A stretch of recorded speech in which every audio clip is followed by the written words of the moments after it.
kelompok ini. Pada pertemuan kita ini kita akan bahas tentang fonetik perguruan silat.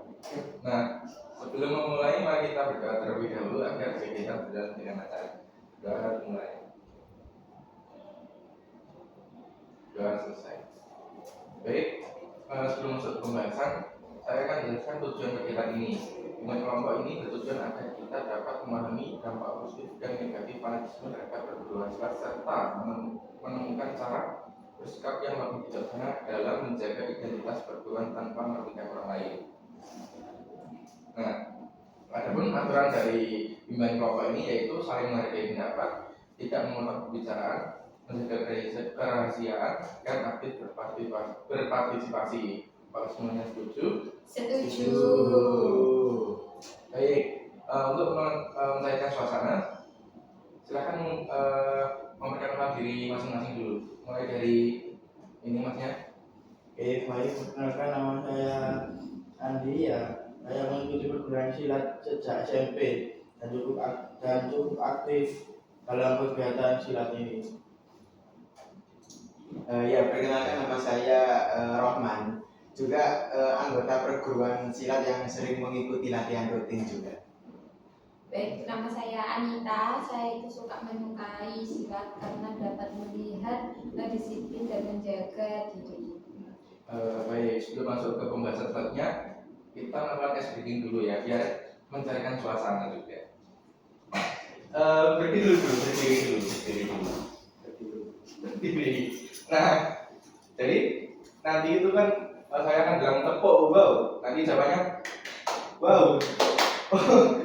Wih, wow keren gitu. Oke? 1, 2, 3, tepuk wow. Wih, oh, wih, wow, keren. Oke, terima kasih. Silakan itu lagi. Baik, terima kasih atas screen dan perkenalan di awal tadi. Apa kalian sudah merasa nyaman untuk berdiskusi pada hari ini? Sudah.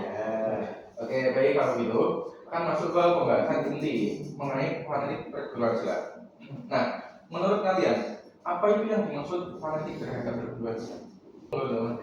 Fanatik perguruan silat itu yaitu kayak terlalu mendalami lah, terlalu belok terus dulu menganggap ini suatu hal yang berlebihan. Apa-apa silat dan silat itu. Kalau menurut Mas? Saya juga setuju apa yang kata Mas siapa tadi? Mas Andi tadi.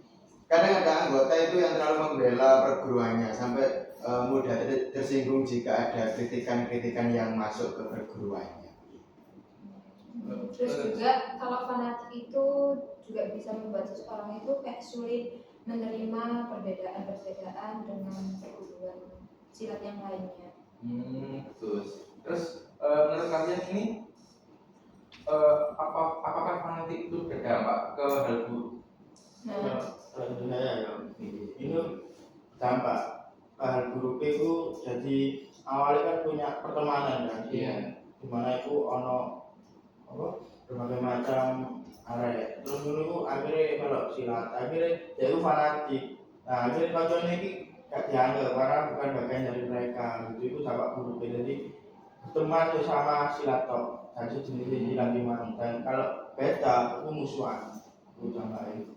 Kalau pasar Nah, menurut saya tetapi jika berlebihan di sini bisa menyebabkan konflik antara anggota perguruan yang mungkin berbeda begitu ya. Nah, saya juga setuju. Bahkan juga bisa berujung pada perkelahian karena merasa kelompoknya itu yang paling benar. Nah, terus apakah kalian ini pernah melihat ataupun mendengar konflik yang dipicu oleh fanatik perguruan silat ini?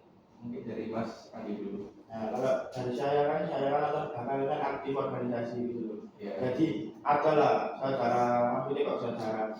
maksudnya ada bagian dari organisasi saya yang emang dia itu fanatik. Jadi dia itu tak menganggap teman itu sebagai teman, tapi dia menganggap teman ini sebagai musuh.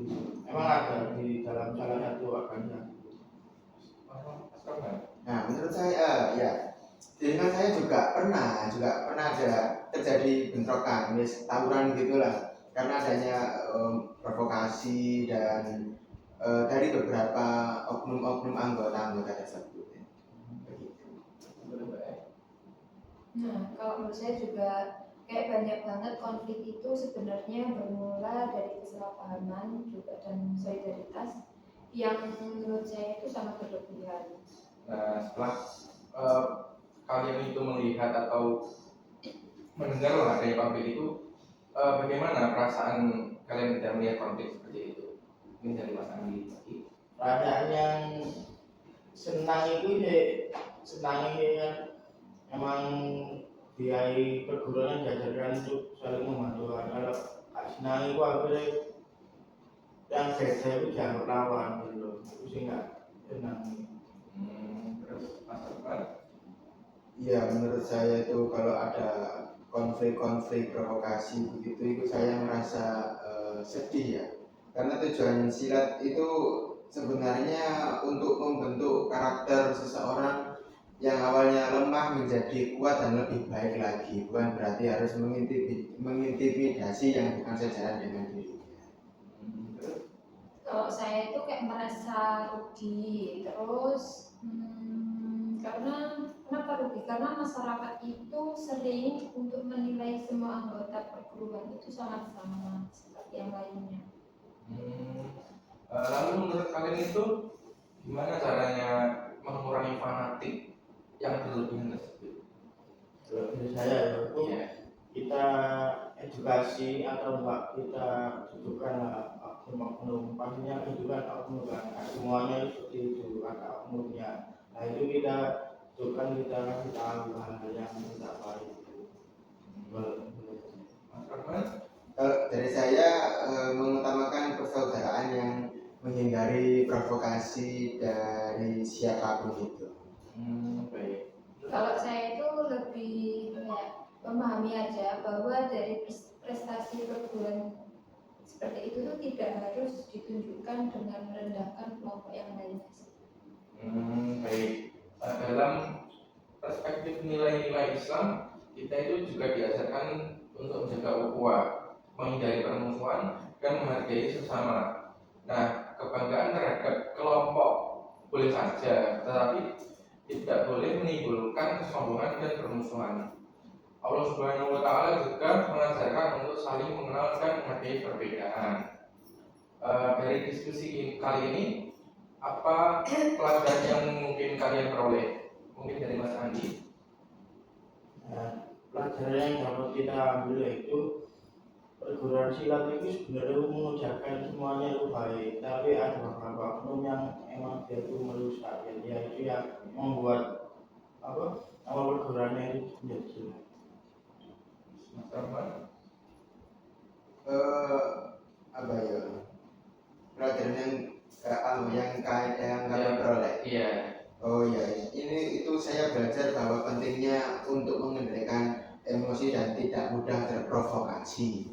Baik, baik. Kalau menurut saya itu yang bisa saya ambil itu bahwa persaudaraan itu lebih penting sih daripada konflik antar kelompok. Alhamdulillah, diskusi kita berjalan dengan baik. Nah, sebelum mengakhiri kegiatan, saya ini meminta komitmen dari masing-masing peserta. Nah, mungkin dari Mas Andi dulu. Nah, untuk komitmen saya ya, komitmen untuk menjaga nama baik perguruan tanpa merendahkan perguruan lain dan juga tanpa bermusuhan dengan perguruan lain. Sebenarnya saya berkomitmen untuk tidak mudah terprovokasi dan mengajak teman-teman supaya menjaga perdamaian. Kalau saya itu berkomitmen supaya nanti saya itu bisa menghargai anggota perguruan lain sebagai sesama saudara. Baik, terima kasih atas partisipasi kalian. Semoga hasil diskusi hari ini dapat diterapkan dalam kehidupan sehari-hari. Mari kita tutup kegiatan ini dengan baca hamdalah bersama. Al